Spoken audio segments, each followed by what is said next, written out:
longo da minha jornada mediúnica, da minha jornada de estudos, eu tenho percebido que todas as vezes que eu me deparo e eu estudo as diversas religiões que existem no mundo afora, principalmente as religiões mais antigas, da Grécia Antiga, da Roma Antiga, a religião nórdica, a própria religião hindu que está até hoje,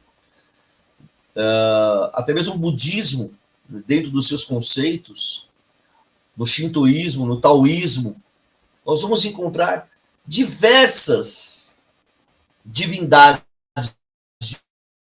de Deus representadas com algum fator ou alguma característica que traz para os seres humanos encarnados algo para seguir, um objetivo, uma vida mais plena. Ou, se você preferir assim dizer, uma centelha para que você possa ascender na sua vida.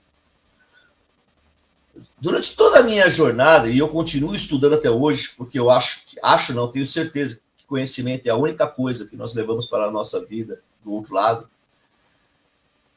eu sempre gostei de entender. Quando eu não tenho entendimento, eu solto a pergunta para o universo.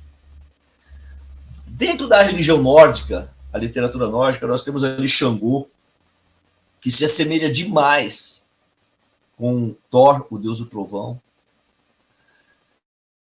Dentro da religião egípcia, nós temos Anubis, que se assemelha demais em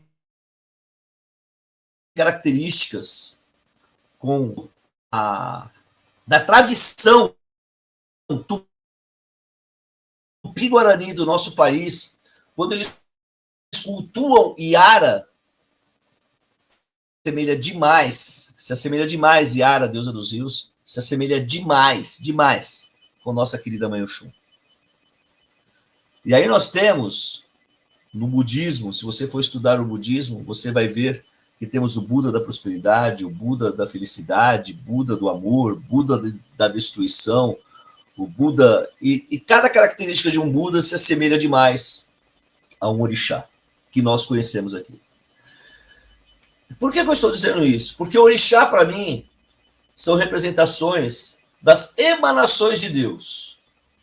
E quando eu falo que orixás são representações das emanações de Deus, eles se manifestam em nós através das características que eles têm para que nós possamos evoluir aqui nessa terra. A evolução de cada um é individual. É individual. E os orixás atuam na nossa vida, nos fornecendo essas dádivas, vamos dizer assim, essas energias, para que nós possamos evoluir cada vez mais.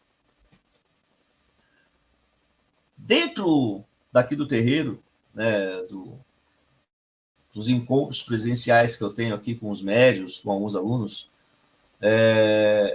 nós chegamos a fazer algumas pesquisas do shintoísmo, do taoísmo, da própria literatura nórdica, literatura Roma Antiga, literatura Grécia Antiga, egípcia. E você vai ver, cada característica de um orixá se assemelha a um deus, a uma divindade dessas religiões, dessas filosofias de vida que eu citei. O que eu quero dizer com isso? Que, para mim, por serem emanações de Deus, os orixás se adaptam a cada cultura e se adaptam a cada civilização. A nossa tradição tupi-guarani, tendo ali Iara, deusa dos rios, que se assemelha a Oxum, a emanação de Iara, ali de Deus, como Oxum, na África era Oxum, na outra religião é Afrodite, e assim por diante. Resumindo, quando nós nomeamos os orixás, dando nomes humanos para facilitar o nosso entendimento,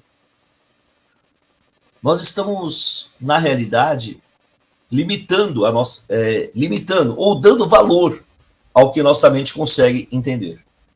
Porque, para mim, o orixá ele é macro. Ele transcende ao nosso entendimento. Ele não está preso a um nome que nós damos. Mas para nosso entendimento, nós precisamos desse nome. E eles atuam na nossa vida de acordo com a necessidade que o nosso espírito traz e de acordo com a nossa herança ancestral, com a nossa hereditariedade. E a nossa hereditariedade divina, vamos dizer assim, ela começou lá na nossa primeira encarnação. Nós vamos falar sobre isso mais à frente. Mas para vocês entenderem aqui agora, eu preciso encontrar uma forma de perdoar, uma forma de ser perdoado. Eu preciso pedir perdão. Eu não sei pedir perdão, não sei ser perdoado e não sei perdoar. A característica de Oxalá, o fator de Oxalá é perdão. Então Oxalá nesse momento vibraria sobre mim até que eu pudesse entender o sentimento do perdão e saber perdoar. Os orixás atuam na nossa vida dessa maneira, providenciando energias para nos auxiliar na nossa caminhada. Caminhada essa que nós chamamos de caminhada evolutiva, porque nós estamos no que eu chamo de faculdade da vida. Nós nascemos, nascemos, crescemos e entramos na faculdade para conseguir uma boa profissão. Em espírito, nós estávamos no interior de Olorum, no interior de Deus, fomos colocados para fora e entramos na faculdade espiritual, que é a faculdade da vida, que é vivenciar o meio humano.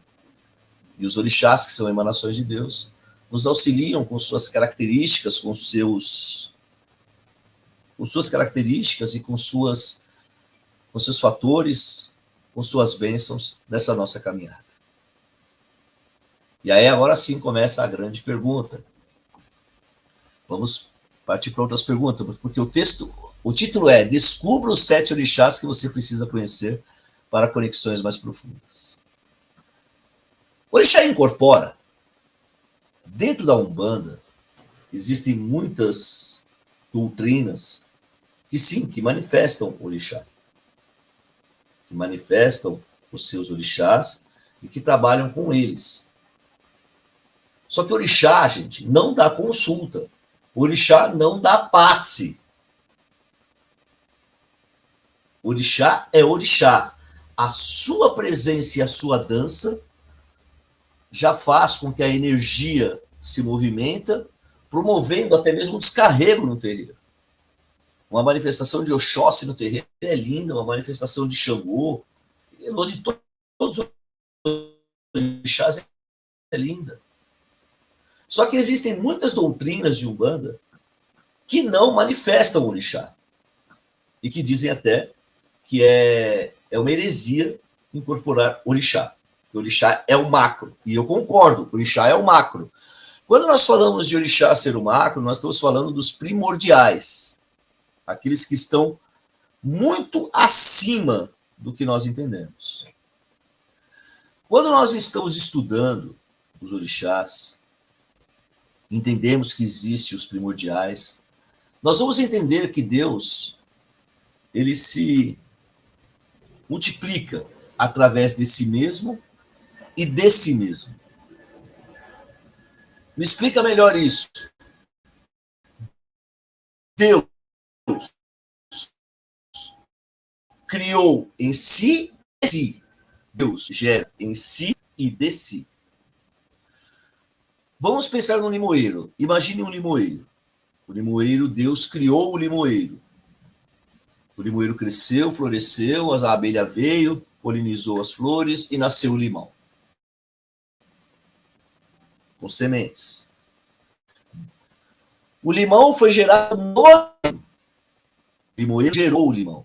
E quando aquele limão amadureceu, ele caiu, rolou ribanceira abaixo, e ali as sementes germinaram.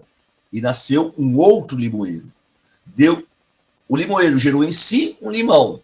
E de si gerou um outro limoeiro, do fruto do limão.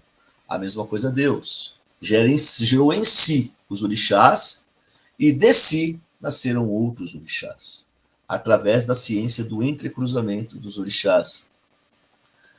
Eu coloco até no nosso curso MMF, eu coloco um super gráfico explicando esse entrecruzamento, como é que surgem os orixás.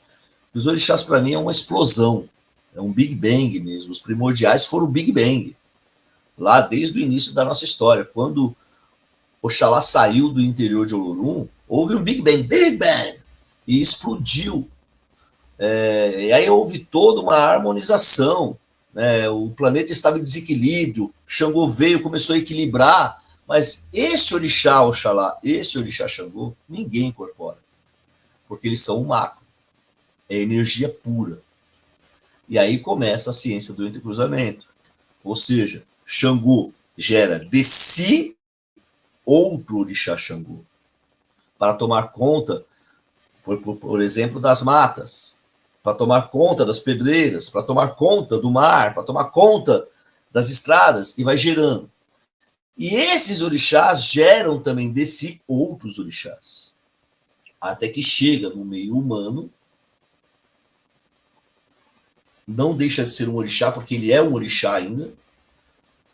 Aí quando chega no meio humano, e daquele meio humano, nós já conseguimos manifestar essa energia. Basta você perguntar para quem incorpora o orixá e incorpora uma entidade de trabalho, o quão diferente que é a energia.